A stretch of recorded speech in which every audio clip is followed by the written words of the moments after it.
Before I call on the great Mary White to come forward, I noticed on top of the Cork City Library here, there are 2 flags flying on the roof of the Cork City Library.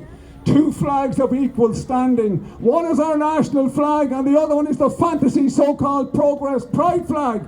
Shame on Cork City Council for allowing that fantasy flag to have equal standing with our national flag. A flag! Thousands, tens of thousands, if not hundreds of thousands of brave Irish men and brave Irish women gave their lives so that we could fly this great flag freely. Shame on them! Shame on them! Shame on them! Mary White, please come forward.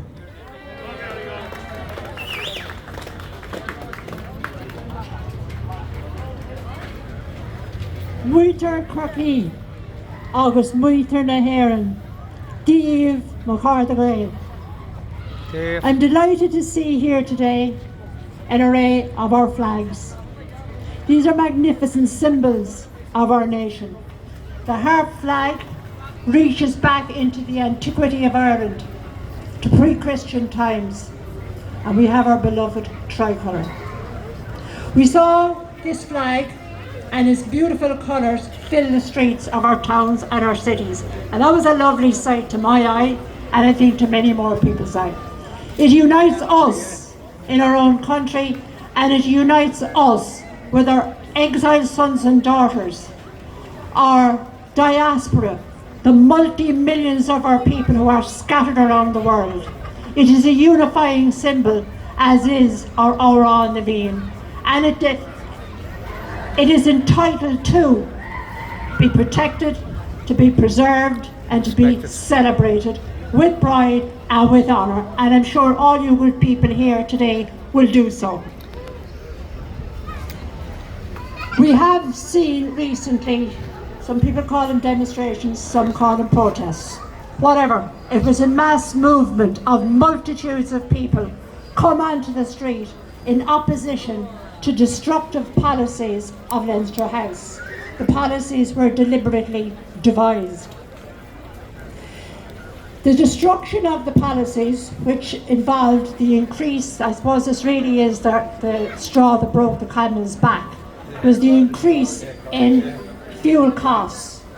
It rose to such an exorbitant height that it impacted on a whole array of services and products in the country. When fuel cost goes up, fuel is not a luxury. It is an essential commodity. It's used in the heating of people's homes, it's used in the production of food, in the production of a whole array of products, and in the transport of them.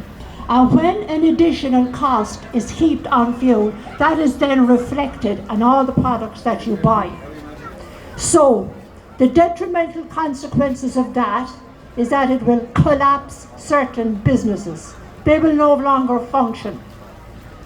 This was brought to the attention of the Leinster House regime. Large numbers of people, as you know, supported truckers and tractors which were brought onto the street to alert the government of the destructive policies that was impacting the daily lives of the whole country. Instead of engaging in reasoned and civilised discourse, they adopted a most strident arrogancy, a dismissive attitude. You pay up, put up, shut up, or we beat you up. Yeah. We have seen demonstrated pitifully, we have witnessed a bankruptcy to engage in any kind of a civilised discourse, and then they reached for muscle. They used the Gardaí as a private muscle to clamp down on people. And we've heard the term public order bandied about. Black and tan. Now, the policies of the government didn't serve public order. It caused disorder. Yeah. This is what they're trying to bring to the attention of the people who manufacture these policies. So several protests took place, and we saw the boot and the baton being exerted on protesters who are entitled to protest. And we have that entitlement because it's enshrined in our Constitution, 46.1, so we have constitutional protection to gather, to assemble and to protest peacefully. We also are guaranteed these rights under international treaties. The international treaties are the European Convention of Human Rights and the Universal Declaration of Human Rights, to which Ireland is a signatory. They have no entitlement to breach our rights, which are entitled in the highest law of the country, which is Bunreacht na hÉireann, or the treaties that are assigned to them. We've been lectured about penalties in relation to protesters, and the question arises, where are the penalties in relation to those state agencies and agencies who have contravened the Constitution and in actual fact subverted it, and who have contravened international treaties? Geneva Convention. People had very good reason to demonstrate. They had very good reason to protest. And the bulk of the country was behind and supported the protest because they saw the validity of it. Now, it did cause inconvenience, but inconvenience does not negate or nullify the constitutional protection which we have. And the idea and the plan, my understanding is, for the demonstrations was to right the wrongs, to correct the wrongs of policies that were crushing and are crushing enterprises and are forcing the price of everything up. Now, we've heard a lot of other people have spoken, and I'm not going to speak much longer. That is our flag. This is our country. Every square inch of soil belongs to the Irish. It belongs to the Irish who give allegiance to our country. It doesn't belong to betrayers, and it doesn't belong to traitors.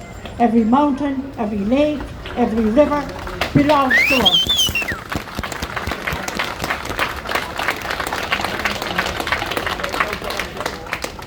Our nation was blessed with abundant resources. I'm not going to even touch on the oil resource, which has just been ignored. We have a self-replenishing resource in our fishing industry. It can support massive populations both on the coast and inland. Instead of culling our cattle, increase the numbers of it. It is the most important commodity in the nation, food, the food supply, outside of our demographic. And our demographic has been under assault for centuries. Cromwell tried to rid our country of our people, to reduce us to a manageable small demographic. The idea today is the same, the tactic is just different. Absolutely. In closing, I have two things to say. We have assembled here today. We have the freedom to assemble here today, but that freedom was hard fought for. The best and the bravest of our country battled, and their lives were taken from them in the fight to establish that freedom. The Constitution that had effect had to, in some way, reflect the 19th Proclamation. So I would like you to do two things, maybe, I suggested. One, that we have a moment's silence for all the people who fought for our nation, our sovereignty, our culture, our freedom, our people. So I would like to observe a moment's silence.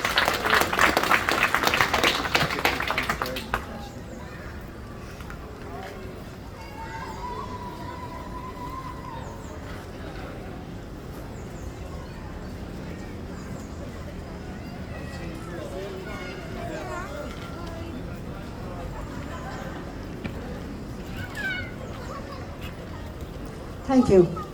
And now, I'd like to put your hands together and give a big applause, because everybody who participates in all these assemblies and these gatherings are part of the protest, part of the demonstration.